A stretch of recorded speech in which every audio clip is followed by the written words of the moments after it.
Listo, chicos. Entonces, eh, para hablar de derecho o hablar de legislación laboral, es necesario que nosotros acudamos a los distintos conceptos eh, que ha establecido la Real Academia Española, la OIT, que es la Organización Internacional del Trabajo, a fin de conocer y saber cuál es el concepto que ellos nos traen. Eh, Tenemos entonces, vamos, los que puedan, los que no estén conectados desde un computador y que tengan de pronto acceso al celular, nos podemos ubicar, si son tan amables, en el artículo sexto, o no, vamos a compartir pantalla. Vamos a compartir esta pantalla.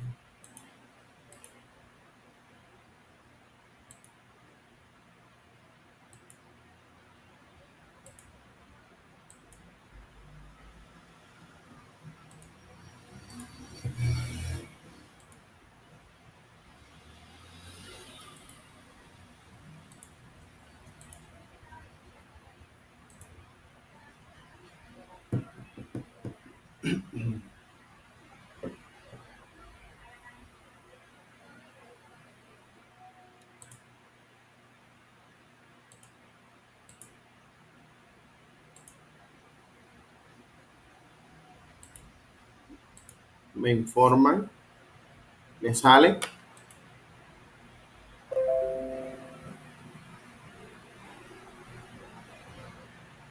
Si no, pues nos ubicamos. Si les está compartiendo el documento, chicos. Sí. Ok, perfecto. Entonces, muchachos, tenemos que el artículo sexto del Pacto de los Derechos Económicos, Sociales y Culturales nos trae una definición de lo que es trabajo como tal. Entonces nos dice que el trabajo comprende el derecho de toda persona a tener la oportunidad de ganarse la vida mediante un trabajo libremente escogido o aceptado, ¿cierto? Entonces nos trae esta norma, que es un pacto internacional, es un convenio que es ratificado por Colombia. En ese orden se tiene entonces que este pacto de los derechos civiles y políticos surte efectos o tiene fuerza vinculante para el ordenamiento jurídico colombiano, es decir, que Colombia debe acatar las disposiciones que se encuentren en este pacto. Entonces, para nuestra guía de legislación laboral tenemos en cuenta entonces, para definir primeramente qué es el trabajo, nos remitimos a este concepto y nos dice que es la oportunidad que tiene una persona para ganarse la vida mediante un trabajo, que eso es lo que comprende la palabra trabajo.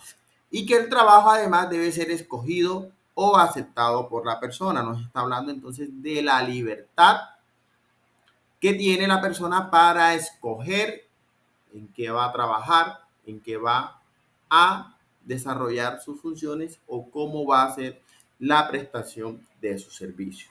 Ahora bien, tenemos muchachos que no solamente, este es un concepto, digamos, muy estricto, no necesariamente trabajamos para ganarnos la vida, ¿cierto?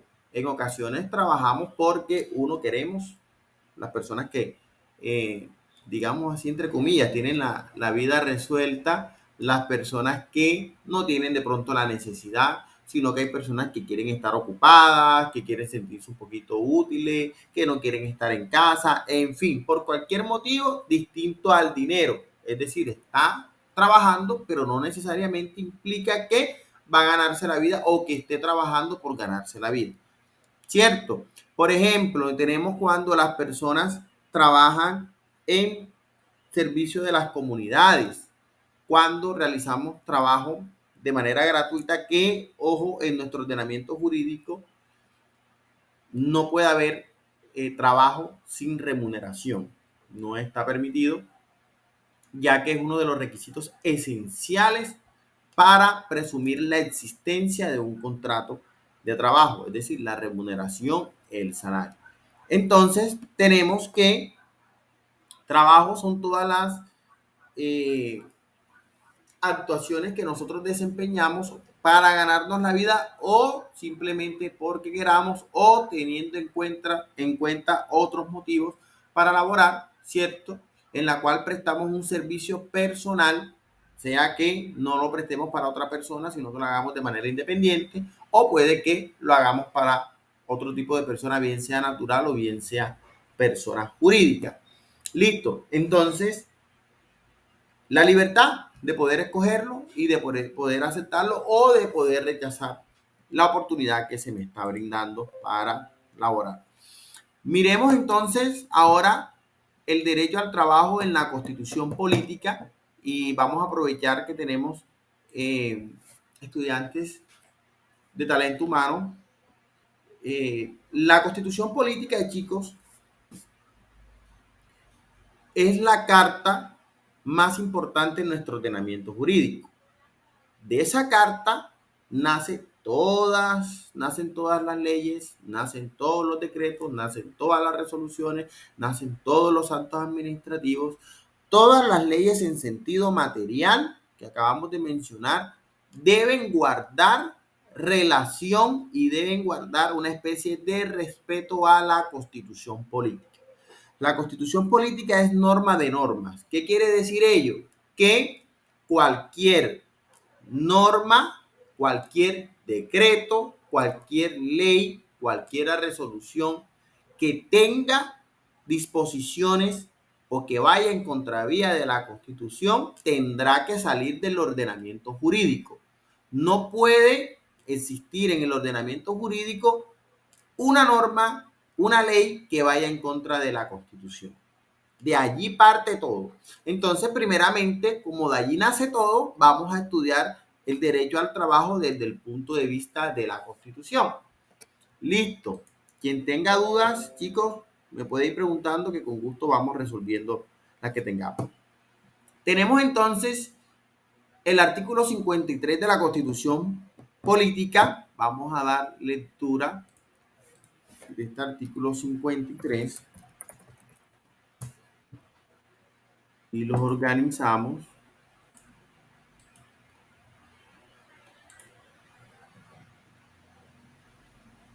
Vamos a compartir esta pestaña. Me colabora con la lectura María Angélica Villadiego, por favor, del artículo 53.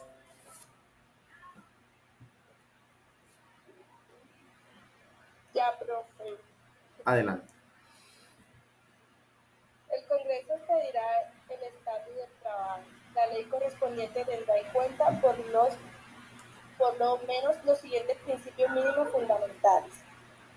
Igualdad de oportunidad para los trabajadores, remuneración mínima vital y móvil proporcional a la cantidad y la calidad de trabajo, estabilidad en el empleo, irrenunciabilidad a los beneficios mínimos establecidos en normas laborales, facultades para transferir y conciliar sobre los derechos inciertos y discutibles, situación más favorable al trabajador en caso de deuda en la aplicación e interpretación de las leyes formales de derecho, primacia de la realidad sobre formalidades establecidas por los sujetos de las relaciones laborales, garantía la seguridad social, la capacitación, el adiestramiento y el descanso necesario, protección especial a la mujer, a la maternidad y al trabajo menor de edad. Continúe. Nos dice el Estado. El Estado garantiza el derecho al pago oportuno y reajustable periódico de las pensiones legales. Los convenios internacionales del trabajo debidamente ratificados hacen parte de la legislación interna. La ley, los contratos, los acuerdos y convenios de trabajo no pueden menoscabar la libertad y la dignidad humana ni los derechos de los trabajadores. Ok, perfecto, muchísimas gracias.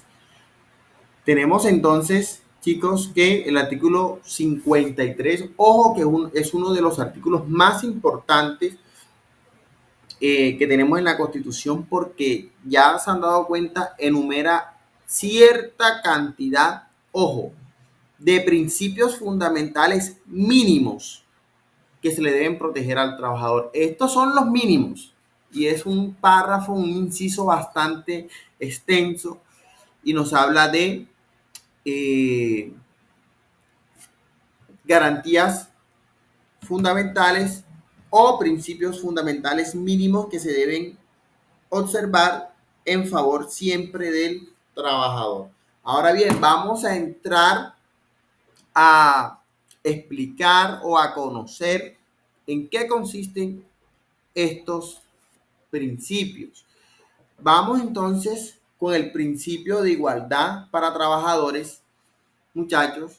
Tiene también su fundamento en el artículo 13 de la Constitución Política, que establece que todos nacemos libres y debemos recibir el mismo trato de las autoridades, sea administrativas, sea judiciales o cualquier tipo de autoridad, debemos recibir el mismo trato.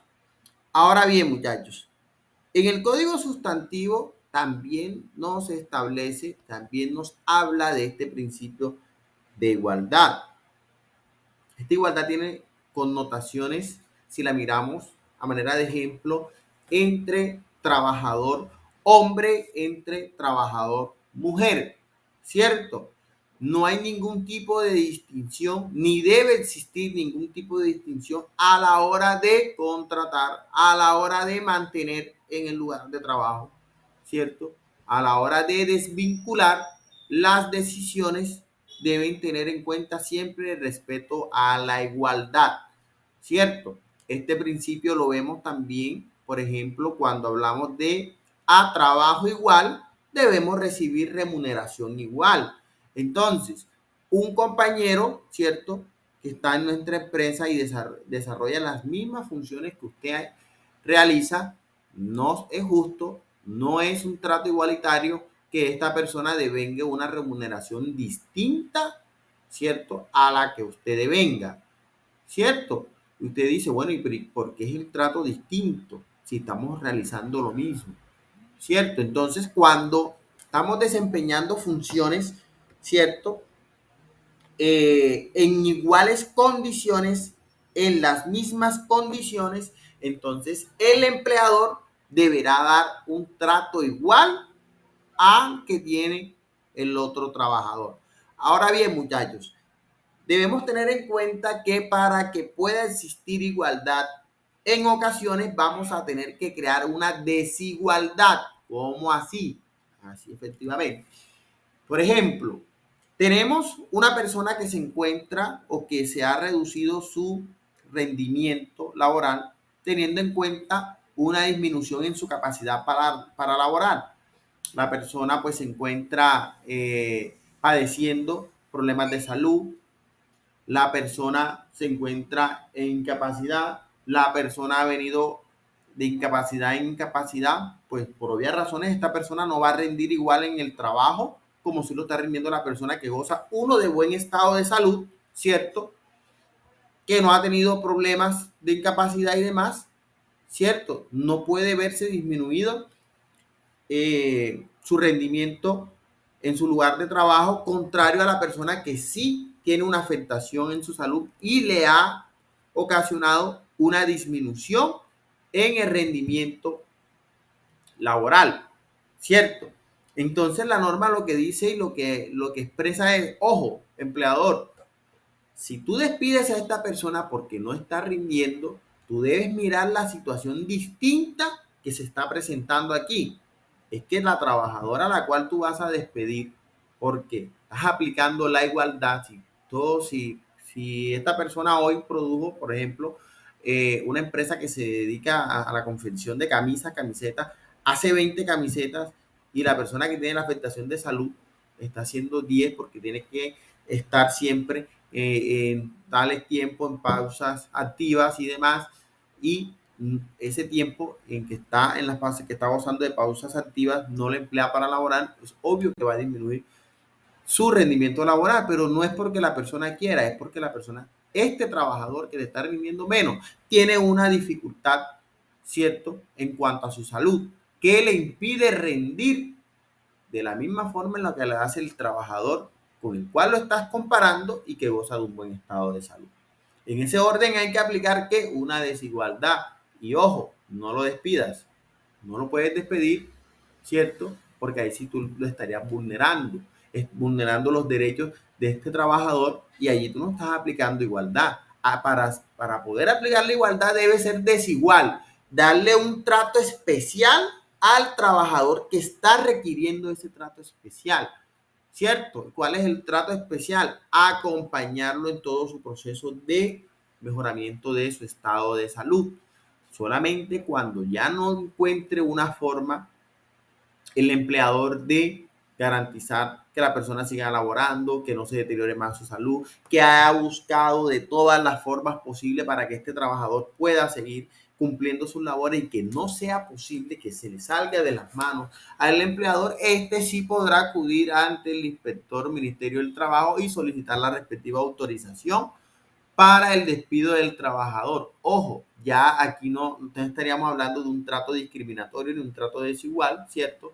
Toda vez que ya el empleador tomó todas las precauciones, realizó todo lo que estaba a su alcance para garantizar que la persona efectivamente, a pesar de su condición de salud, siguiera laborando.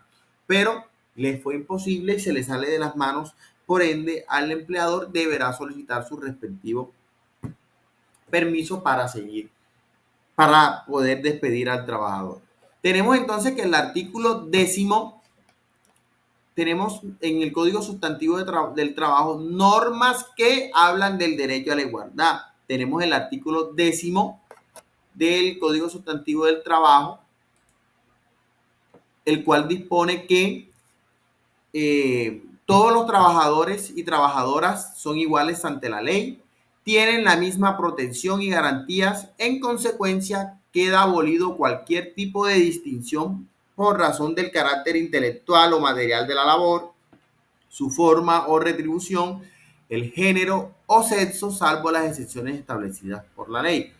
El artículo 143 también pregona, nos habla de la igualdad en materia salarial, de lo que veníamos hablando, y dispone a trabajo igual desempeñado en puesto, jornada y condiciones de eficiencia también iguales, debe corresponder salario igual, comprendiendo en este todos los elementos a que se refiere el artículo 127.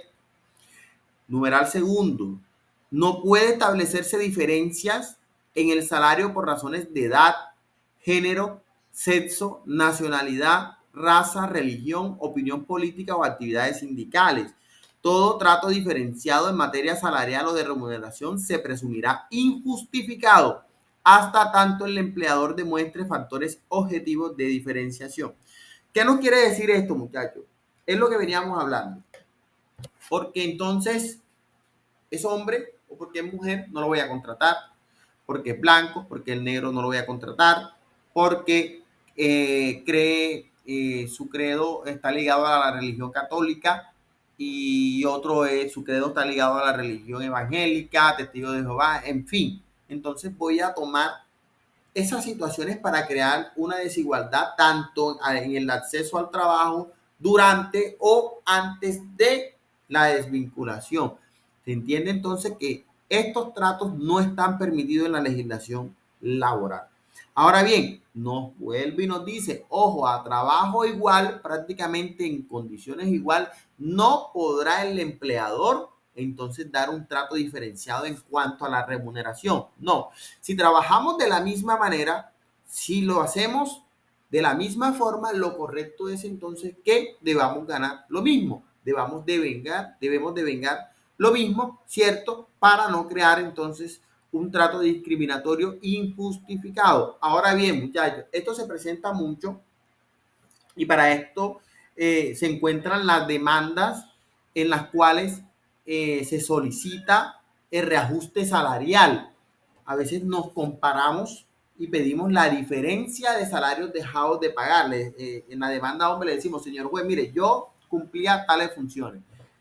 Por ejemplo, ocupaba el cargo de asistente administrativo, de secretario, secretaria, pero yo me ganaba 1.000.000 de pesos. y mi compañera que cumplía las mismas funciones, trabajábamos en los mismos cargos, los mismos puestos, ella se gana 1.500.000, ¿cierto? Usted va a pedir entonces que se aplique, se le dé aplicabilidad al derecho a la igualdad y en consecuencia que el salario que usted devengaba se reajuste al que ganaba su compañero, por cuanto usted ha demostrado, ¿cierto?, que desempeñaban funciones en la misma forma, en el mismo lugar, para la misma empresa y en las mismas condiciones. Entonces, no puede existir un trato desigual en esos eventos. Listo. ¿Hay alguna duda en cuanto al principio de igualdad, derecho a la igualdad? Los principios, muchachos, son bases en el derecho. Los principios, digamos que podemos entenderlos casi como valores. Son casi como valores y son la columna vertebral de los códigos, de las leyes, porque en las demás normativas se basan en los principios, como por ejemplo, este de la igualdad, tenemos que el artículo 10, tenemos que a salario igual, a trabajo igual, salario igual, pero ¿en dónde se fundamenta? En un principio. ¿Y cuál es el principio? El principio de igualdad. Entonces, cuando tenemos claros los principios, también tenemos claro entonces el desarrollo de la respectiva ley. Tenemos entonces como otro principio la remuneración mínima vital y móvil proporcional a la cantidad y calidad del trabajo. Tenemos entonces, muchachos, que este principio de remuneración mínima vital o móvil no es más que recibir un salario mínimo por los servicios que usted se encuentra prestando. Entonces usted deberá, por los servicios que usted presta, recibir una remuneración equivalente por lo menos a un salario mínimo, ¿cierto?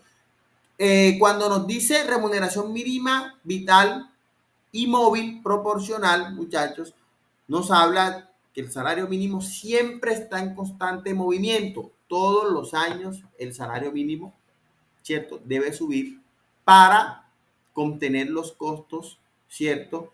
Por ejemplo, vemos en la actualidad temas de inflación, vemos también la pérdida del poder adquisitivo del dinero. El dinero no vale lo mismo o no se compra lo mismo con lo que yo compraba el año pasado, ¿cierto?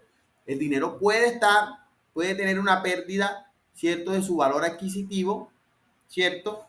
Y ya la remuneración no va a ser igual. Por eso se habla de un salario mínimo vital y móvil. Siempre va a ir cambiando este salario mínimo, buscando que la protección del trabajador, buscando de que él siempre no trabaje para lo mismo, siempre se le pague el mismo salario y los demás productos, ¿cierto?, suben su valor, los demás bienes y servicios suben su respectivo valor y el trabajador estaría devengando un mismo salario. Me regalan un segundito.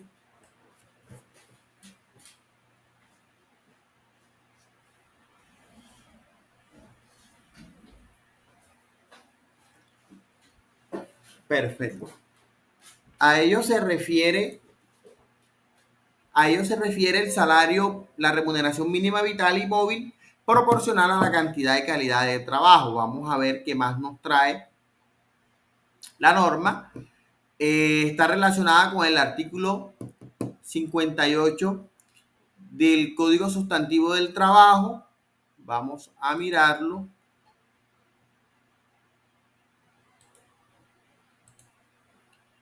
Y me colabora con la lectura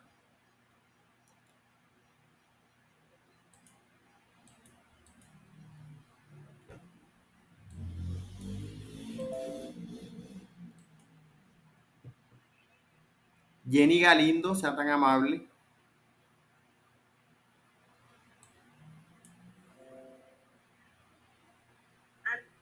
Artículo 58. Obligaciones especiales del trabajador. Son obligaciones especiales del trabajador. Primero, realizar personalmente la labor de los términos estipulados, observar los preceptos del reglamento y acatar y cumplir las órdenes e instrucciones de modo particular la impartan el empleador a sus representantes, según el orden jerárquico establecido. Segundo, no comunicar con terceros salvo la autorización expresa las informaciones que tengan sobre su trabajo, especialmente sobre las cosas que sean de naturaleza reservada o cuya divulgación pueda ocasionar perjuicios al empleador, lo que no obstante, para denunciar delitos comunes o violaciones del contrato o de las normas legales del trabajo ante la autoridad competente. Tercero, conservar y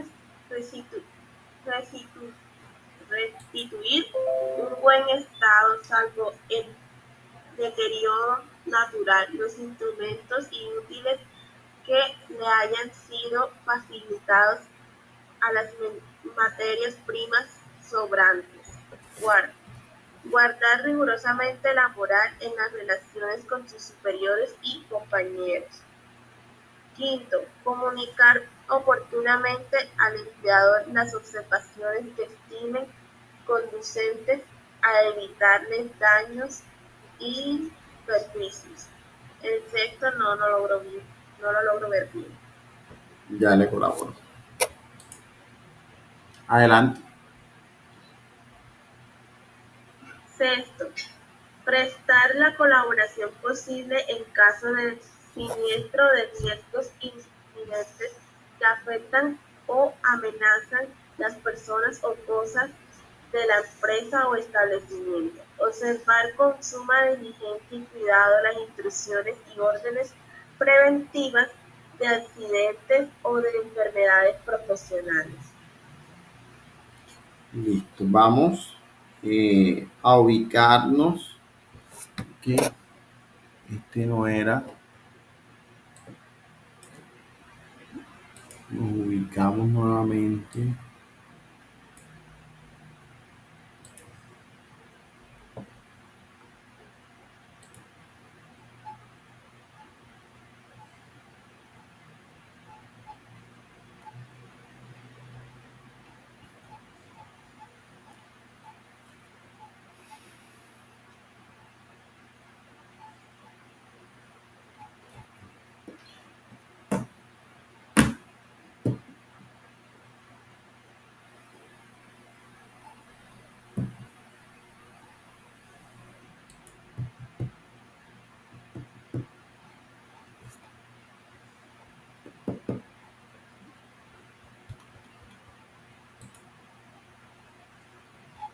Mirar la movilidad.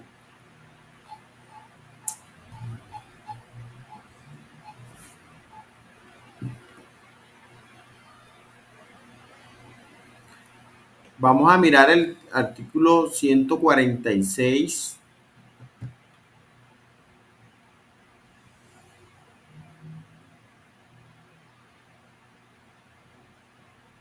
...147, por favor, parágrafo, desde aquí, me colabora.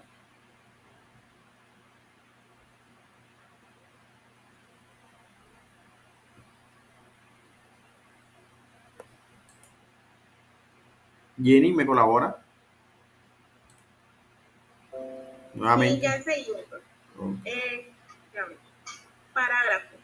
Para la fijación del salario mínimo, la comisión deberá decir a más tardar el 15 de diciembre, si no es posible concertar la parte o partes que no están de acuerdo, deben obligatoriamente explicar, por cierto, las razones de la salvedad dentro de la cuarentena, dentro de las 48 horas siguientes. Las partes tienen la obligación de estudiar esas salvedades y fijar su posición frente a ellas en el término de las siguientes 48 horas. De nuevo, la comisión deberá unirse para buscar el consenso según los elementos del juicio que se hubieran allegado antes del 30 de diciembre. Continuemos. Cuando definitivamente no se logre el consenso de la fijación del salario mínimo para el año inmediatamente siguiente a más tardar el 30 de diciembre de cada año, el gobierno lo determinará teniendo en cuenta como parámetros la meta de la inflación del siguiente año fijada por la Junta del Banco de la República y la productividad acordada en el Comité Tripartito de la Producción que coordina el Ministerio de Trabajo y Seguridad Social. Además, la contribución de los salarios al ingreso nacional e incremento del Producto Interno Bruto, PIB, y el índice de precios al consumidor, IPC. Listo. Entonces tenemos, muchachos, que esta norma, de la cual dio lectura la compañera, nos habla de la movilidad. No directamente, pero sí nos habla de la movilidad. El salario mínimo no va a quedar estático. Para eso hay mesas de concertación que durante un lapso se sientan, conversan para tratar de ponerse de acuerdo en cuanto al salario que será vigente para cada año. Este año se escucharon rumores de una nueva concertación, teniendo en cuenta el tema inflacionario por el cual atraviesa el país. Ya ustedes saben, los productos están más caros, los servicios están más caros. Entonces quisieron mirar la revisión del salario mínimo, pero no quedó o quedó en nada. Entonces tenemos que la movilidad del salario mínimo se refiere a que establemente todos los años van a estudiar cuál va a ser el aumento del respectivo salario, cuando en definitiva los llamados a ponerse de acuerdo no lo hacen. Entonces le queda al gobierno, ¿cierto?, en cabeza de su presidente, a partir del 30 de diciembre, fijar entonces cuál va a ser el salario mínimo que va a regir para el año inmediatamente siguiente. Listo. Entonces, a eso se refiere este segundo principio, que es de la remuneración mínima vital y móvil proporcional a la cantidad y calidad de trabajo. La estabilidad en el empleo, muchachos. ¿A qué se refiere la estabilidad en el empleo? Esta estabilidad se refiere a que cuando usted se encuentra vinculado en virtud de un contrato de trabajo, ¿cierto? Usted no puede estar con la zozobra de saber si hoy estoy trabajando o mañana no estoy trabajando. Si hoy me despiden o mañana me ratifican en el cargo, ¿cierto? A eso se refiere la estabilidad en el empleo, ¿cierto? En el evento en que usted no puede ser desvinculado de un contrato de trabajo, a manera de ejemplo, si es un contrato de trabajo por obra o labor, ¿cierto? Si no se acaba la obra, usted va a seguir trabajando, salvo que usted propicie un despido con justa causa, que usted incurra en alguna causal de despido sin justa causa, y ahí sí el empleador pues no tiene la obligación de mantenerlo, ¿cierto?, en el puesto, en el cargo, en el lugar de trabajo, cuando usted está dando lugar pues a un despido con justa causa. Es decir, que no tendrá el empleador que pagar ciertas sanciones o indemnizaciones por cuanto él no lo está despidiendo o desvinculando de su empleo porque él quiera, porque es su capricho, porque es una actuación arbitraria, no, sino que el empleador, teniendo en cuenta que está incurrido en las respectivas causales de despido con justa causa, pues él procede con su desvinculación. De resto, muchachos, el empleador no puede desvincular al trabajador sino media justa causa. Ahora bien, este principio de estabilidad en el empleo, ¿cierto? En los contratos a término fijo, vamos mirando, en los contratos a término fijo, ¿cuál es la estabilidad en el empleo? Si usted lo contrataron por un término de 8 o 9 meses, usted va a trabajar esos 9 meses, ¿cierto? Salvo, repito, que lo despidan por una justa causa que usted haya dado, haya originado. De resto, si el empleador lo despide sin justa causa, ¿cierto? Entonces usted va a poder reclamarle a ese empleador, listo, me despediste al mes cuarto y me contrataste por 9 meses, usted deberá pagarme entonces los salarios que restan o que restaban para terminar el vínculo laboral. Me despidieron al mes cuarto, pero mi contrato era de 9 meses. La sanción que establece para este tipo de casos nuestro ordenamiento jurídico es que el empleador deberá pagar esos 5 meses que faltaron para culminar mi vinculación, por cuanto como yo no di ninguna causal y usted me está despidiendo de manera arbitraria, usted deberá entonces pagar a título de sanción los meses que me faltaban para trabajar. Eso es en los contratos de término fijo.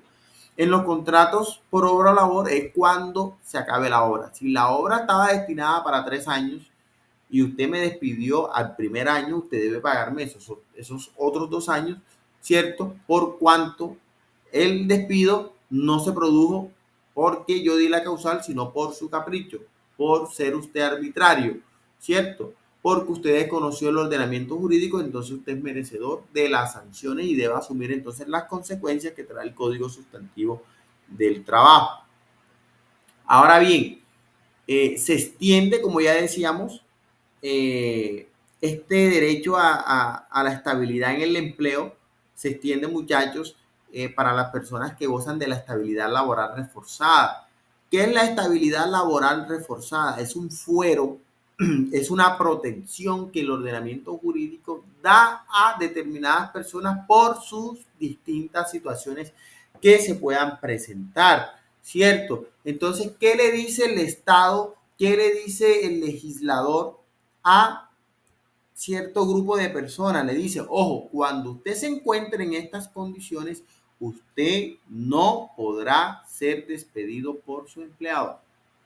Por ejemplo, cuando la mujer se encuentra en estado de embarazo o en periodo de lactancia posterior al parto, no puede entonces el empleador despedir a esta persona, a esta mujer, por su condición de embarazo, no la puede despedir por en su estado de lactancia, ¿cierto? Porque la norma se lo impide. Ojo, muchachos, siempre y cuando la mujer en estado de embarazo, en periodo de lactancia, no haya dado tampoco una causal de despido con justa causa. Es decir, entonces la persona, la trabajadora, la mujer en estado de embarazo, a manera de ejemplo, la sorprende el empleador robándose las cosas de la empresa y demás.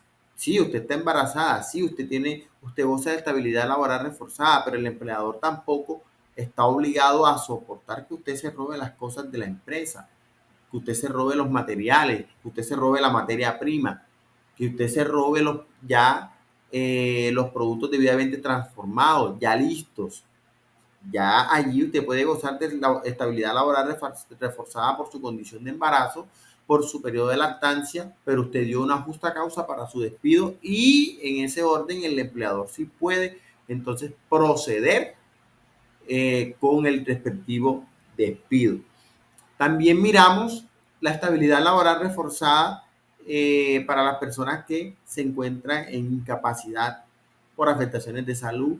Ojo, también hay eventos en los cuales la persona no tiene incapacidad. Ojo con esto, no tiene incapacidad, pero tiene una afectación considerable en su salud que no le está permitiendo rendir de una forma correcta o de una forma en la que ésta lo venía haciendo antes de enfermarse, antes de padecer la patología.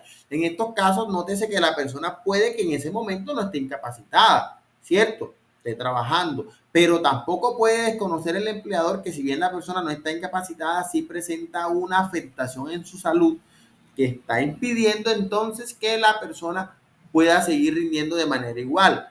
En esos eventos tampoco el empleador podrá despedir a la persona que tenga incapacidad, ¿cierto? O que presente una afectación y que el empleador conozca de esta situación.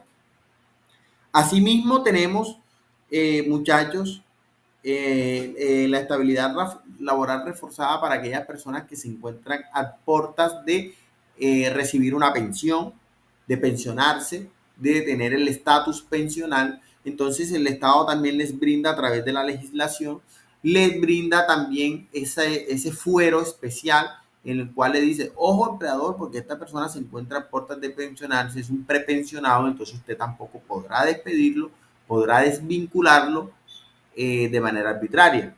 Listo. Y goza de una protección especial por parte del Estado. Muchachos, hasta el momento hemos tocado 3 principios. ¿Hay alguna duda? Quienes tengan dudas, me pueden preguntar sin ningún inconveniente y vamos retroalimentando y vamos aclarando las dudas que se les puedan estar presentando. Continuamos. La irrenunciabilidad a los beneficios mínimos establecidos en normas laborales. Muchachos, este principio de la irrenunciabilidad de los principios mínimos le dice una cosa. Señor trabajador, la norma le va a conceder a usted un mínimo de derechos y usted con ese mínimo de derechos usted no podrá negociarlos, usted no podrá cederlos, usted no podrá ni siquiera renunciar a ellos. Por ejemplo, en el contrato de trabajo es requisito esencial una remuneración, el pago por los servicios que usted está prestando. Entonces, usted no puede decirle a su empleador, este mes no me pague o no me pague, yo voy a trabajar y no me pague. Ojo, la norma no le está permitiendo a usted renunciar a ese derecho. Y si la norma no le permite renunciar, usted puede firmar el documento que usted quiera, puede venir el Papa, pueden venir sus padres, puede venir el presidente, puede venir quien quiera, pero la norma no le faculta a usted para renunciar a ese derecho. Y si la norma no le permite renunciar, cualquier renuncia, cualquier negociación, cualquier sesión, cualquier documento se entenderá que es ineficaz. Es decir, que será nulo, es decir, que nunca existió. Aunque lo muestren, aunque lo prueben, el juez laboral siempre le va a decir, como la persona no podía renunciar, esta cláusula, este contrato, esta causal queda siendo ineficaz. Es decir, no surte efectos jurídicos. Entonces, no podemos perder el tiempo diciendo voy a renunciar a este derecho porque no. Usted no tiene la facultad para renunciar y usted deberá recibirlo sí así y así deberá reconocerlo el empleador. Vamos a revisar entonces esta norma o más o menos cuáles son estos derechos irrenunciables. Tenemos que son irrenunciables los derechos ciertos e indiscutibles. Por ejemplo, muchachos, que su empleador, usted trabajó y su empleador no pagó la seguridad social, lo que le correspondía al empleador, su parte, su aporte, no lo hizo, ¿cierto? Entonces usted va a decir, ah, bueno, listo, como usted no pagó, listo, no pague, no hay problema, yo renuncio y le firmo un documento, yo renuncio a que mi empleador me pague aporte en sistema de seguridad social. Usted, la norma no le tiene permitido entonces establecer cláusula, contrato o acuerdo en el cual usted renuncia al pago de la seguridad social. En ese orden, el empleador, y ojo, porque estos son derechos imprescriptibles, en cualquier momento el trabajador, aún habiendo firmado cualquier otro tipo de documentos, podrá exigir vía administrativa, vía reclamación, vía demanda, exigir el pago de los respectivos aportes a seguridad social. Y el empleador no podrá decirle, ah, pero lo que pasa es que usted viene después de 20 años y después que usted me firmó un documento a decirme que me va a cobrar los aportes al sistema de seguridad social. Y usted le va a decir, hombre, pero es que la ley a mí no me permitía renunciar a esto. Y usted como conocedor de la norma, que así lo establece el artículo 9 del Código Civil, ¿cierto? La ignorancia de la ley no nos exime de responsabilidad. Entonces, como usted conoce la norma, usted debía saber entonces, yo no lo sabía de que yo no podía renunciar a la seguridad, al pago o los aportes de seguridad social, ¿cierto? Pero usted sí sabía que yo no podía renunciar y aún así, sabiendo que si yo le firmaba un documento, este no iba a tener validez, usted aceptó y usted omitió el pago de los aportes de seguridad social. En ese orden, usted deberá pagarme mi seguridad social aún a pesar de haber transcurrido 20 años. 15 años, 10 años, 30 años. Listo. Por ejemplo, si tenemos un contrato de trabajo y de ese contrato de trabajo brota cuáles son los extremos laborales, es decir, cuándo inicié y cuándo debió finalizar el contrato de trabajo. Ahora bien, se presentan discrepancias en el pago de las prestaciones sociales y demás. Usted no puede renunciar a ello porque el mismo contrato le está diciendo entonces cuáles van a ser los montos que usted deberá recibir por concepto de prestaciones sociales. Ojo, cuando no admita ninguna discusión el tema de las prestaciones, el tema del salario. Es decir, cuando esté claro con las pruebas que se aportan al proceso o con las pruebas con las cuales usted acude a su empleador de que usted debe recibir determinada suma por tales conceptos, por tales servicios, cuando brote del contrato, entonces no podrá existir ningún tipo de negociación sobre esas prestaciones, sobre esos salarios, sobre esas acreencias. ¿Cuándo usted puede negociar? Cuando eso no está claro. Por ejemplo, usted celebra un contrato de trabajo verbal a término indefinido, ¿cierto? Porque fue verbal y demás. Pero usted tiene como demostrarle al juez cuándo comenzó a trabajar efectivamente o cuándo debió comenzar. Usted tiene como demostrarle al juez cuál era el salario que pactaron. Usted tiene como demostrarle al juez, ¿cierto? Cuándo fue o convirtiéndola a término fijo, cuándo debió finalizar el respectivo contrato, que los contratos a término fijo deben constar siempre por escrito. Usted tiene como probarle al juez cuándo se originó el despido. No hay forma, ¿cierto? Todas esas situaciones que venimos describiendo están sujetas a debate. No hay un contrato que lo respalde, no hay una colilla, no hay testigo al momento de la celebración del contrato, ¿cierto? Entonces son situaciones que no se tienen con claridad, son inciertos, son discutibles. Entonces, cuando los derechos que usted alega, por ejemplo, él debía reconocerme como salario 1.600.000 y vamos a ver que el empleador dice, no era 1.600.000, era 1.100.000, 1.200.000, pero como no hay nada que pruebe ello, que demuestre cuál fue el acuerdo al que ustedes llegaron, ¿cierto? Entonces se vuelve un derecho incierto y un derecho discutible. Incierto porque no sabemos y discutible porque todavía podemos presentar, cada parte podrá presentar o exponerle al juez lo que sucedió en el contrato. Entonces, como estamos diciendo por una parte que debía pagarme 1.600.000 y por otra parte, mi contraparte manifiesta que no, que eran 1.200.000, entonces es un derecho que admite discusión, que se está poniendo en tela de juicio. Ahora bien, cuando tenemos los medios de prueba que se avisora, se vislumbra entonces que existen derechos ciertos, derechos que no admiten ninguna discusión porque están debidamente probados o constan en algún documento, esos derechos no pueden conciliarse, esos derechos no pueden negociarse, esos de conciliarse sí, pero la conciliación tiene que versar en que el empleador debe pagarle todas sus acreencias, esa es la conciliación. No puede usted renunciar, no me pague cesantías, no puede porque brota del contrato unos derechos mínimos que son suyos y a los cuales usted no puede renunciar por prohibición legal. Tenemos entonces otro principio, chicos, del derecho laboral, que es la situación más favorable al trabajador en caso de duda en la aplicación e interpretación de las fuentes formales del derecho. Vamos a recordar y también para aprovechar con los estudiantes de talento humano, ¿cierto? Tenemos, chicos, que esto se conoce como un principio de favorabilidad. Se debe estudiar siempre la norma cuando haya una divergencia sobre la forma en la que vamos a aplicar una norma en materia laboral. Siempre vamos a buscar interpretar esa ley de manera más favorable al trabajador.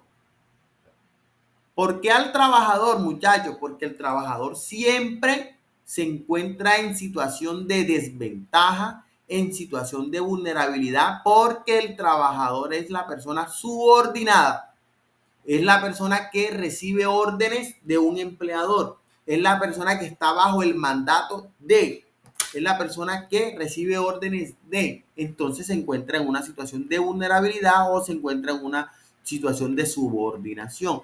Entonces, cuando la norma permita varias interpretaciones, porque puede que se presente, que sea una interpretación válida de tal manera, por otro lado, se haga una interpretación también totalmente válida, lo que este principio de la forma más favorable, de la norma más favorable, lo que nos indica es que cuando se presente esta situación, entonces el juez, el empleador y las partes deberán, ¿cierto?, escoger o interpretar la norma en una forma que sea la más favorable para el trabajador. Entonces, hay una norma, hay una interpretación que favorece al empleador y hay una interpretación que favorece al trabajador. El operador judicial, es decir, el juez, deberá entonces aplicarla la más favorable, pero del trabajador. ¿Cierto? Nos habla también de la aplicación de las fuentes formales del derecho. ¿Qué son las fuentes formales del derecho? Son aquellas que dan inicio, en las cuales se fundamenta el ordenamiento jurídico. Tenemos entonces que pueden ser la ley, que es por excelencia fuente del derecho. Tenemos entonces que es la jurisprudencia, que son las sentencias que profieren las cortes, Corte Constitucional, Corte Suprema de Justicia, Consejo de Estado, Consejo Superior de la Judicatura. Entonces, las sentencias que profieran estas cortes se entienden que son fuentes formales del derecho, ¿cierto? Tenemos la doctrina. ¿Qué es la doctrina? Son el conjunto de estudios, de libros, de teorías que han diseñado los estudiosos del derecho, las personas que se dedican a estudiar el derecho. Tenemos esas fuentes formales del derecho, no sé si se me escapa una en el momento. Entonces, cuando se presente divergencia, el operador judicial, el juez, ojo, el empleador deberá buscar y deberá, en el caso de distintas interpretaciones, aplicar la que sea más favorable, ojo, más favorable al trabajador. Tenemos entonces, lo tenemos en el artículo 21 del Código Sustantivo del Trabajo, este principio. Vamos a revisarlo a ver qué nos dispone.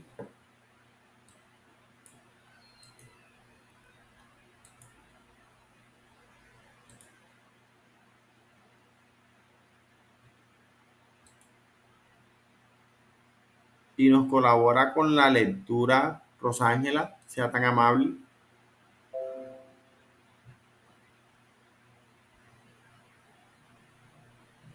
Sí, profe, el 21. Este es del Código Sustantivo del Trabajo. Adelante. Artículo 21. Normas favorables. En caso de conflicto o duda sobre la aplicación de normas vigentes de trabajo, prevalece la más favorable al trabajador. La norma que se adopte debe aplicarse en su integridad. Listo, entonces ya de antemano ustedes saben, listo, nos encontramos en una situación en la cual, caramba, me toca interpretar la norma, me toca escudriñar la norma, saber qué quiere decir el legislador, y se me presentan dos interpretaciones que me dicen, bueno, ¿cuál será? Si ambas interpretaciones son válidas, entonces tendré que escoger la que favorezca al trabajador. ¿Estamos claros en eso? Pasemos a otro principio. El principio de la primacía de la realidad sobre las formas establecidas por los sujetos de las relaciones laborales. Bueno, muchachos, vamos a ubicarnos primero en las normas. Vamos a ubicarnos en el artículo 23 Vamos a ver si lo encontramos aquí en la Constitución. También.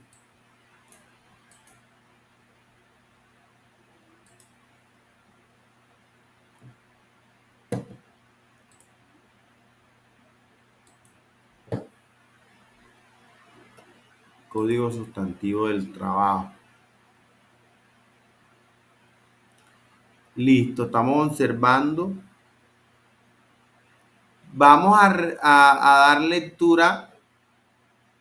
Nos colabora Senia Méndez. Sea tan amable. Muchachos, qué pena, Senia. Muchachos, en este principio sí los quiero bastante atentos.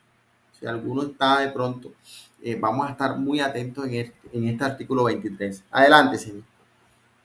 Bueno, artículo 23. Elementos esenciales.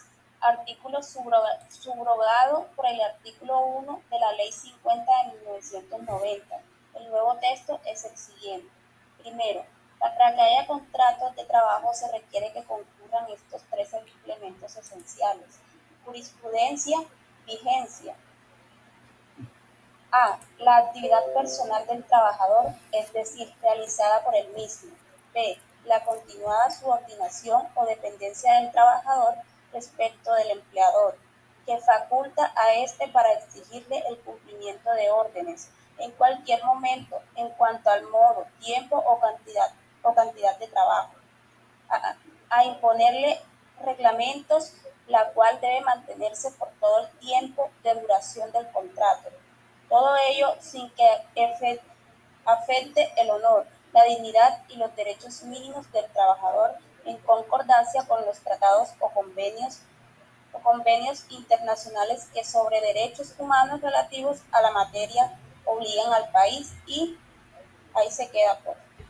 Y abajo viene jurisprudencia, vigencia. C. Un salario como retribución del servicio. Jurisprudencia, vigencia.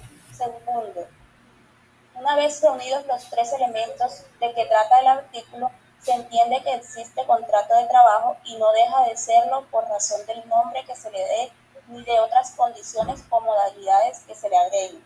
Jurisprudencia, vigencia. Muchas gracias, Senia. Muchas gracias, Senia. Chicos, entonces, yo calificaría este artículo como, caramba, piedra angular, quizás, digamos que no sabría decir si sería la columna vertebral, si sería el cerebro o sería el corazón del derecho laboral. Este artículo 23 y este principio de la primacía de la realidad sobre las formas, grábense este principio, tengan en cuenta este principio, es de suma importancia, primacía de la realidad sobre las formas, de los más importantes del derecho laboral. ¿De qué nos habla este principio, chicos? El artículo 23, el Código Sustantivo del Trabajo, dispone que se requiere para que exista un contrato de trabajo, óigase bien, para que exista un contrato de trabajo, se requiere que concurran tres elementos, a saber, ¿cuáles son esos tres elementos? Primero, una prestación personal del servicio, es decir, que usted preste su servicio, que usted trabaje para X o Y persona. Ojo, esta prestación del servicio debe desarrollarla una persona natural. ¿Qué es una persona natural? Aquella de la especie humana. Nosotros. Las personas jurídicas sabemos que son las que resultan de la ficción creada por el legislador, como las empresas y demás, son personas jurídicas. Las sociedades, los negocios, por ejemplo, supertiendas olímpicas, una persona jurídica, sujeto de derechos y de obligaciones. Apuestas de Córdoba, Centro Comercial Alameda, Centro Comercial Nuestro, Royal Field, Cine Colombia, estas son personas jurídicas. Y las personas naturales somos nosotros, que pertenecemos a la especie humana. Entonces, los únicos que pueden prestar un servicio personal son las personas naturales.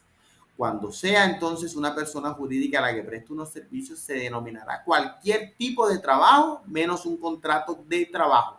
Solamente las personas de la especie humana podemos vincularnos como trabajadores al servicio de una empresa. Listo. Entonces, el primer requisito para que se entienda que existe un contrato de trabajo es la prestación personal de servicio. El segundo requisito vendría siendo entonces la subordinación. ¿Qué es la subordinación, muchachos? Es la potestad que tiene el empleador para exigirle a usted, en virtud de un contrato de trabajo, el cumplimiento de una orden.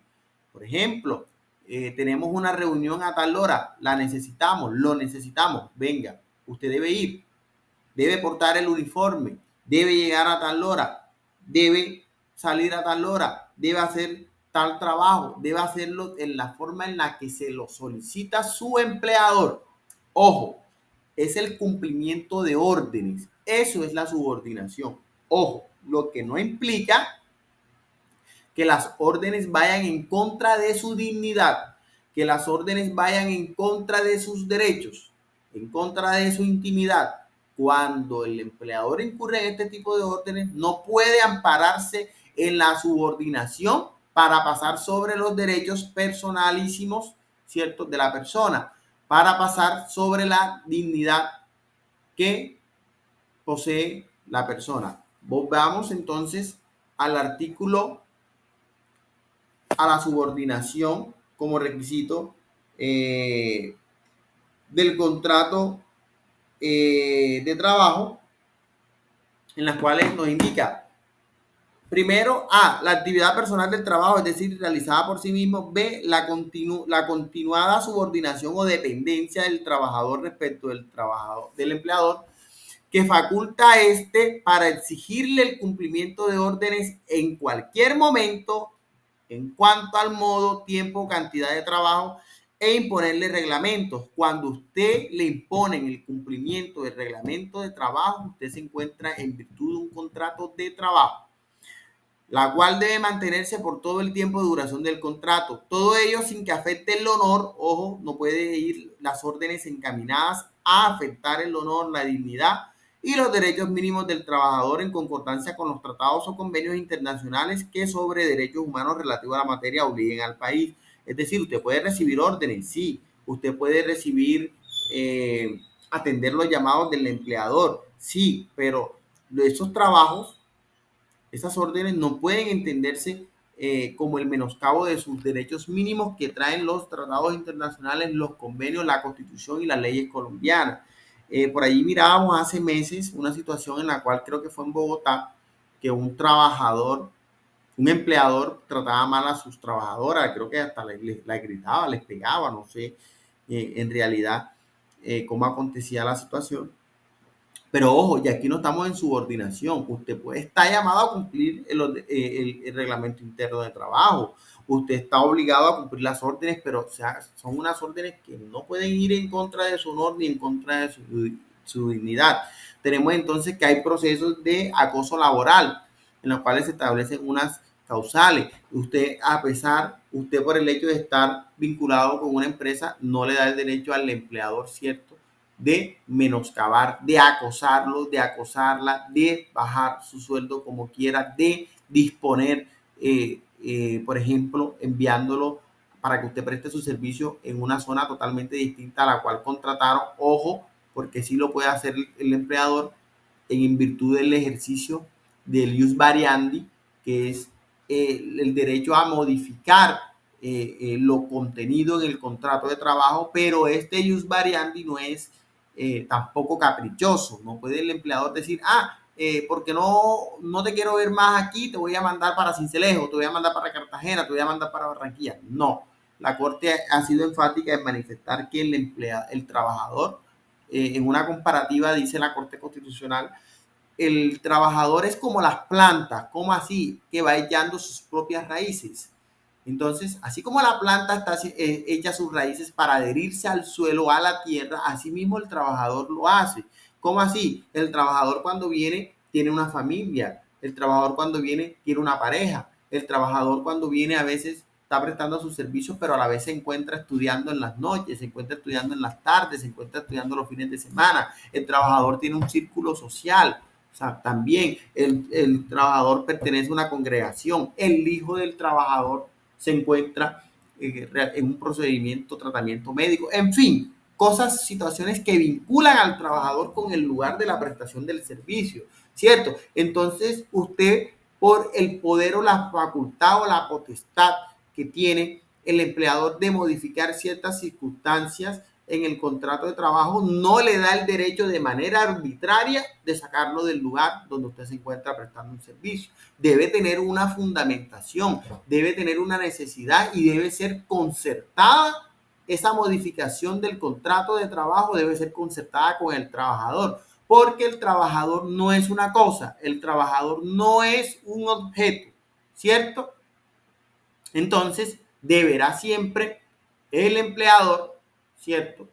Deberá concertarlo y no deberá realizar actos que constituyan acoso laboral. Listo, esto en cuanto a los requisitos del contrato de trabajo, miento, falta literal C, un salario. Entonces, usted por su servicio deberá tener un salario. Entonces, ¿qué nos dice este artículo 23?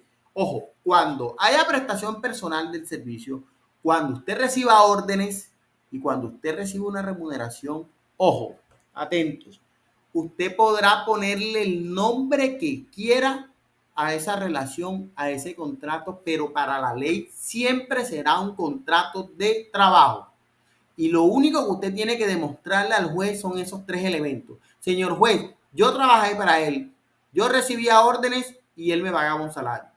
Cuando usted demuestre esos requisitos, entonces el juez va a declarar contrato de trabajo, aunque usted haya firmado un contrato de prestación de servicio, aunque usted haya celebrado un contrato de índole comercial, por ejemplo, un contrato de distribución, un contrato de corretaje, cualquier tipo de contrato que usted haya firmado, ¿cierto? Siempre y cuando usted, listo, firmó un contrato de prestación de servicio, pero después usted al cabo de los años, usted se da cuenta, le dice, no, pero es que si yo llego tarde, me aplican el reglamento interno, ¿cierto? Un memorando, me llaman a rendir descargo, siempre me obligan a ir a las reuniones, siempre me obligan a portar el uniforme de la empresa, siempre me exigen el cumplimiento de horario, siempre el empleador me dice cómo tengo que hacer las cosas, cómo no tengo que hacerlas, ¿cierto? Pero no, yo no voy a reclamar porque es que a mí me pusieron a firmar un contrato de prestación de servicio. Usted pudo haber firmado lo que quiera y el empleador puede presentar la documentación que quiera ante el juez. El juez está obligado a estudiar, ojo, si realmente sucedieron, acontecieron o concurrieron los tres requisitos que la ley establece. Entonces el juez dice, listo, aquí me aportaron un documento, un contrato de prestación de servicio o un contrato de distribución o un contrato de corretaje, pero el juez dice, pero la realidad es que no. La realidad es que la persona prestó un servicio, la realidad es que la persona recibía órdenes y la realidad es que la persona tenía una remuneración. Entonces el juez lo que va a decir, no me importa lo que hayan firmado, si lo firmó el presidente, si lo firmó el papa, si lo firmó quien quiso, no le voy a dar valor probatorio porque ya me demostraron los tres requisitos. Si se encuentran probados los tres requisitos, va a ser un contrato de trabajo y voy a decretar que todo lo que no le pagaron deberán pagarse. Por cuanto quisieron disfrazar la verdadera relación laboral, quisieron ocultar la verdadera relación laboral y la ley no permite el ocultamiento de la relación laboral. Entonces, ¿qué nos dice este numeral segundo? Lo ubicamos en la pantalla. Nos dice, una vez reunidos los tres elementos de que trata este artículo, se entiende que existe contrato de trabajo, ojo, se entiende que existe contrato de trabajo y no deja de serlo por razón del nombre que se le dé ni de otras condiciones o modalidades que se le agregue. Entonces le está diciendo el artículo, puede llamar usted el contrato como quiera. Lo cierto es que cuando se reúnan los tres requisitos, de inmediato será un contrato de trabajo, haya firmado lo que quiera. Entonces a veces nos ponen, no, que firme este contrato. Y usted lo firma. ¿cierto? Y a veces usted deja de reclamar, no, sí, porque es que yo hacía de todo en esa empresa, me regañaba, pero no, yo firmé un contrato de prestación, vaya y demande, porque el juez deberá estudiar que se cumplan los 3 requisitos, a pesar de que usted haya aportado, a pesar de que el empleador haya aportado ese contrato de cualquier naturaleza distinta a la laboral. Si el juez encuentra que concurren los 3 elementos, él va a declarar ese contrato nulo, ineficaz, y entonces va a decretar y va a decir, no, aquí no hubo el contrato que usted pretende hacer creer. Aquí realmente aconteció o concurrieron los elementos de un contrato de trabajo y yo voy a ordenar que usted le pague prestaciones, aporte al sistema de seguridad social, y si hay lugar de indemnización, también el juez ordenará lo mismo. Muchachos, ¿alguna duda respecto de este principio?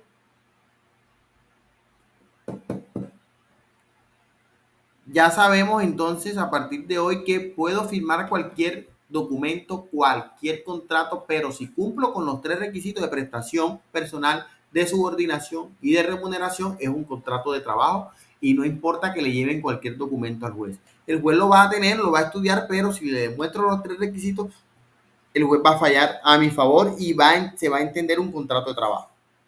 Ahora bien, el 24, artículo 24, nos trae una presunción de relación,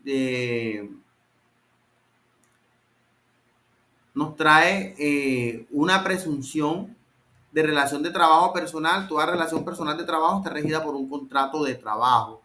Vamos a mirar, esta es una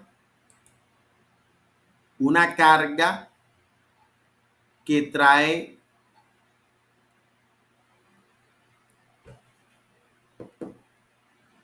esta es una carga, vamos a verificar una carga que trae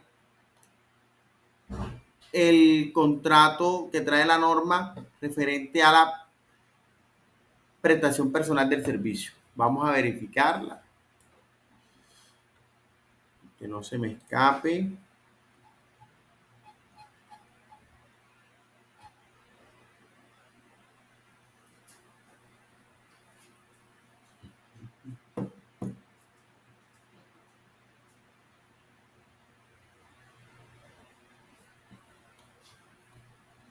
Ya nos ubicamos.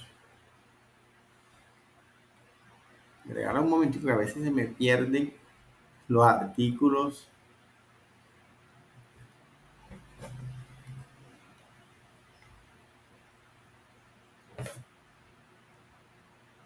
Vamos a ubicarlo en la prestación personal del servicio.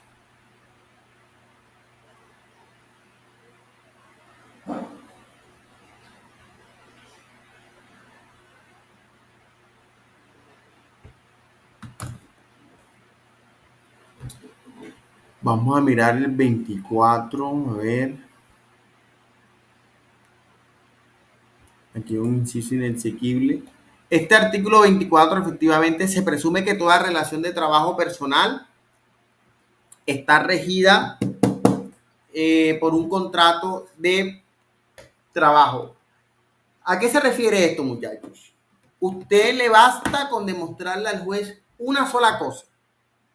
Demostrarle al juez que usted trabajó para X o Y personas.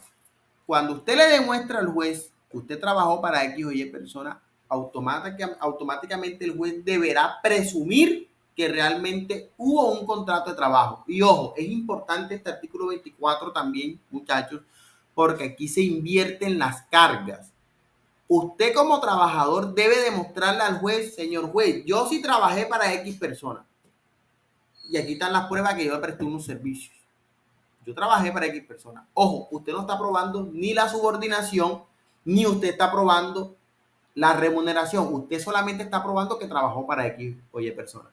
¿Qué dice la norma? ¿Qué dice el artículo 24? Se presume que toda relación de trabajo personal está regida por un contrato de trabajo. Entonces el juez de entrada va a decir, ojo, ya me probó una prestación personal del servicio. Entonces ya yo lo voy a liberar de la carga de demostrarme la remuneración y la subordinación. Ahora le corresponderá al empleador demostrarme que la persona estaba trabajando para él en virtud de un contrato distinto a un contrato de trabajo. Es decir, ya como dice uno, disculpe, la torta, ¿cierto? Se le da vuelta a la torta y yo inicialmente tenía que convencer al juez de que cumplí los 3 requisitos, ¿cierto? Pero ahora el juez dice, no, fue suficiente con la ley, es suficiente que me demuestres que tú trabajaste para él. Ya tú me demostraste que tú trabajabas para él, ahora el empleador tiene que demostrarme a mí que usted trabajó para él en un contrato de cualquier naturaleza distinto al contrato de trabajo. Que fue, le toca al empleador demostrar que fue por un contrato de prestación, por un contrato de distribución, por un contrato de agencia comercial, por un contrato de cualquier índole, pero ya le corresponderá entonces demostrar al empleador que él no lo vinculó a usted mediante un contrato de trabajo. Eso en cuanto al principio de la realidad sobre las formalidades. ¿Estamos claros hasta allí? ¿Dudas? La garantía a la seguridad social, esta garantía a la seguridad social, vamos a mirarla desde el punto de vista del artículo 48 de la Constitución Política, muchachos. Me ubico en la norma y compartimos. Y me colabora, ¿cuántos quedamos en la clase? 6. María Angélica Villadiego.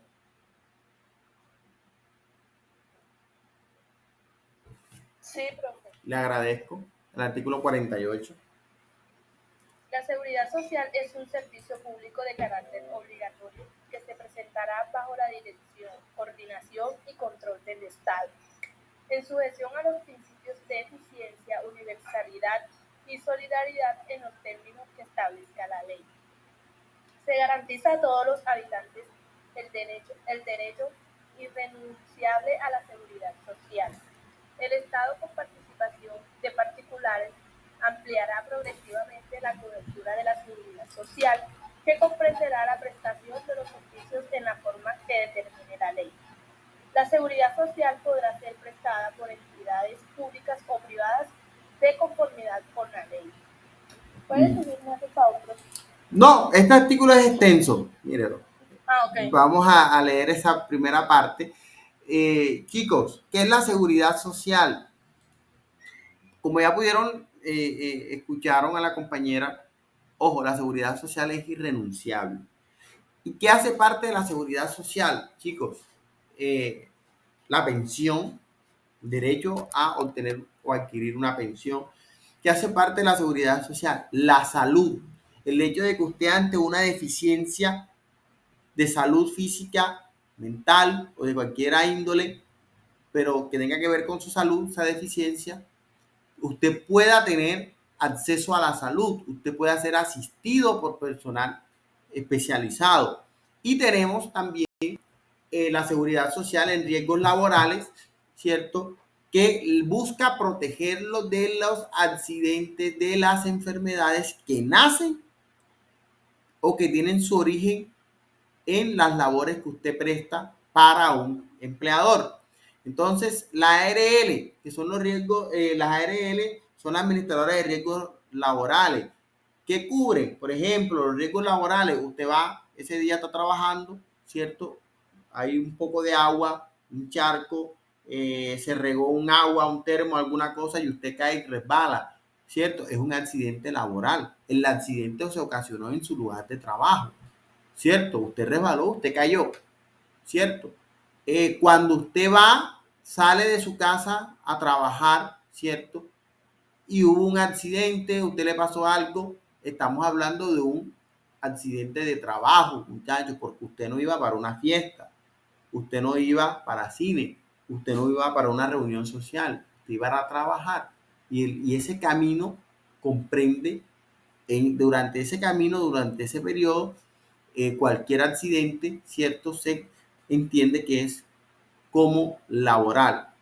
Cuando usted trabaja en una empresa y por la labor que usted desempeña sufre una afectación en su salud, estamos en la presencia o ante los determinados enfermedades de origen laboral, ¿cierto? Y son cubridas por la respectiva ARL. que son por lo general fondos privados. La pensión, tenemos que hay fondos públicos, tenemos el fondo público que es el Colpensiones y tenemos distintos fondos privados. Y la EPS en salud, la Seguridad Social en Salud, la tenemos en las distintas EPS que son subsidiarias y pueden ser por cotizaciones. Listo, cuando usted es cotizante en el régimen contributivo. Entonces tenemos que la seguridad social la encontramos en una norma, digamos que universal, que es en la ley 100 de 1993. La gran mayoría la encuentra ahí. La pensión de sobreviviente, la pensión de vejez, la pensión de invalidez, los aportes en salud y demás, la pensión especial, eso lo encontramos en la ley 100 de 1993. Todo lo relacionado con la seguridad social. Listo, entonces el trabajador al trabajador debe garantizársele como mínimo que va a estar afiliado en el régimen contributivo en una EPS, que va a estar cotizando en un sistema, un fondo de pensiones. Por ejemplo, usted tiene una invalidez del 50% o más por pérdida de la capacidad laboral de origen común, es decir, que no tenga nada que ver con su trabajo, pero usted ha venido cotizando. ¿Qué va a hacer el fondo de pensiones? Va a protegerlo ante la incontingencia que usted se le está presentando, ante la eventualidad que usted se le está presentando. Como usted ya venía cotizando, usted va a tener derecho entonces a reconocimiento de una pensión porque ha sobrepasado la invalidez del 50% con pérdida de capacidad para laborar. Lo mismo con con los riesgos laborales. Me accidento, Dios no lo quiera, en la empresa, en el lugar de trabajo o demás, ¿cierto? Entonces la ARL va a entrar, si perdí la capacidad para laborar y quedé en invalidez, ¿cierto? Entonces el fondo va a tener que reconocer la respectiva pensión porque yo estaba cotizando al sistema de seguridad social. O cuando ya llegó el periodo en el cual me debo retirar, que ya los años no me dan para seguir trabajando, cumplo la edad y cumplo las semanas para pensionarme, el fondo de pensiones deberá reconocer por vejez esta respectiva pensión. Eso en cuanto, muchachos, a la garantía de la seguridad social. Tenemos ya en 10 minuticos, cerramos. Tenemos otro principio importante que es la capacitación, el adiestramiento y el descanso necesario, muchachos. Miramos que en ocasiones las empresas para las cuales trabajamos, siempre están en capacitaciones, en charlas, ¿cierto? Informando cómo debemos trabajar, qué debemos hacer, qué cosas han cambiado. A manera de ejemplo, los promotores de venta, los que trabajan con marketing, con publicidad, en fin. Siempre y creo que en todas las funciones, en todas las empresas, en todos los cargos, siempre hay alguna modificación, alguna evolución, ¿cierto? En la forma en la que debemos trabajar. Antes hacía tal cosa, vamos a capacitarlo porque ha variado. Ahora se hace así, ¿cierto? Entonces, necesitamos, por ejemplo, el campo de los médicos, enfermeros, que necesitan siempre los cursos y demás, el empleo para vigilantes. Siempre hay modificación, siempre hay forma de ir variando, de ir cambiando, ¿cierto? Entonces a esto se refiere la capacitación y el adiestramiento. Este principio, el empleador se hace cargo de ello. El descanso necesario, ya nosotros sabemos que se reconoce un descanso de un domingo, ¿cierto? Y ese domingo que se le reconoce debe ser remunerado, debe ser pagado. No trabajo ese domingo, pero es mi día de descanso y aunque es mi día de descanso y aunque yo no laboro ese día, el empleador tiene la obligación de remunerar ese domingo y ese festivo. Listo.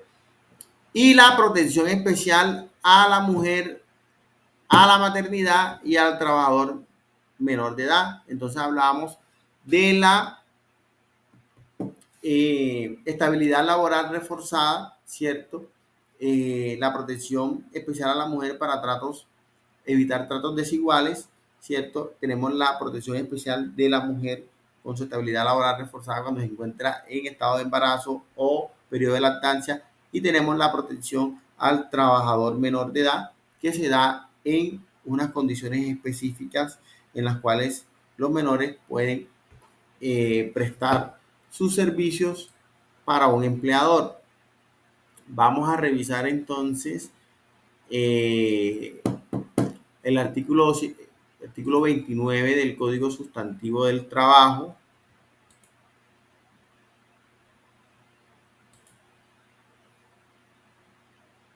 Nos dice el artículo 29 del Código Sustantivo del Trabajo que tienen capacidad para celebrar el contrato individual de trabajo todas las personas que hayan cumplido 18 años.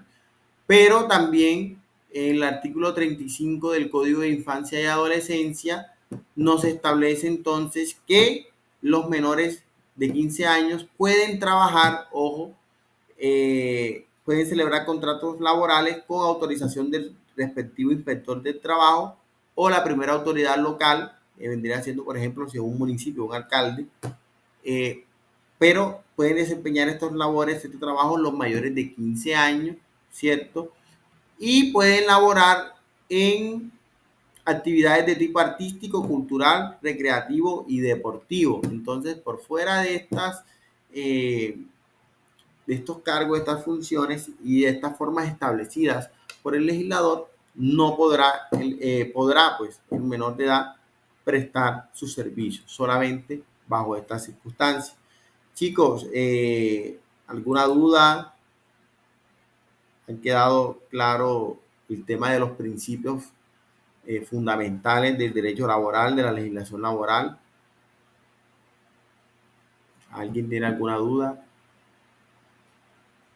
Voy a seguir comunicándome con ustedes porque quedé de crear el grupo, pero ya teniendo en cuenta que hay dos grupos y demás, pues si no me da tiempo, vamos a, entonces, yo les voy a enviar a los distintos grupos el enlace y también vamos a revisar la plataforma que yo estaré dejándole los respectivos anuncios. Vamos a ver clases, vamos a mirarla. Yo creo que nosotros habíamos quedado, ¿cierto? Lunes, miércoles, viernes. Entonces, como ayer no vimos clases, vamos a programar la próxima para mañana miércoles para ponernos pues y reponer la clase que no vimos ayer.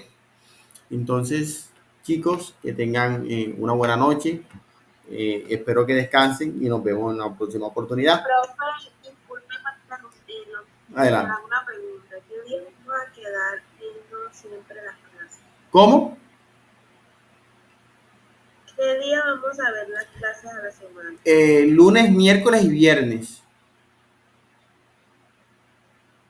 A la misma hora, profe. Ok, entonces nos terminamos mañana y el viernes. Y el viernes. Sí, a la misma hora, sí. ¿Ustedes tienen alguna opinión, alguna observación respecto del horario? ¿Venían con alguna forma de trabajar, de mirar las clases? Ustedes me dirán. Profe, disculpe que me interrumpa, profe, yo sí quería preguntarle de qué hora pues son las clases para más o menos, bueno, yo pues que además estoy ocupada para programarme más o menos. Sería de 7, yo siempre digo que de 7 a 9, pero puede que terminemos antes o puede ser a las 9, pero normalmente vamos a aguardar el espacio de 7 a 9, puede que vamos a tratar de hacer la clase más práctica para si podemos también resolver o desarrollar la temática en menos tiempo sería también, bueno, la idea es no recortarle ni cercenar pues las clases porque sería perjudicarlo, pero sí agotar el contenido del cronograma, me parece que para respetarles eso, igual ustedes están pagando por un servicio de educación y pues hay que brindarles lo que ustedes están solicitando. Entonces, cuando podamos terminar antes, pues perfecto. De lo contrario, pues nos podemos extender, creo que hasta máximo 9, porque creo que entiendo que la mayoría trabaja, igual, entonces venir pues de nuestros trabajos, conectarse a una clase extensa también, a veces ya el cuerpo determinadas horas ya no nos da más en definitiva.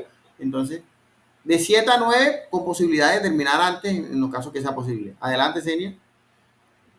Profe, por mi parte yo estoy de acuerdo en el horario. Sí. Sí, profe, muchas gracias. Yo también, profe, muchas gracias, que tenga muy buena noche. Bueno, que esté muy bien. Gracias, que tenga buenas noches. Bueno, hasta luego.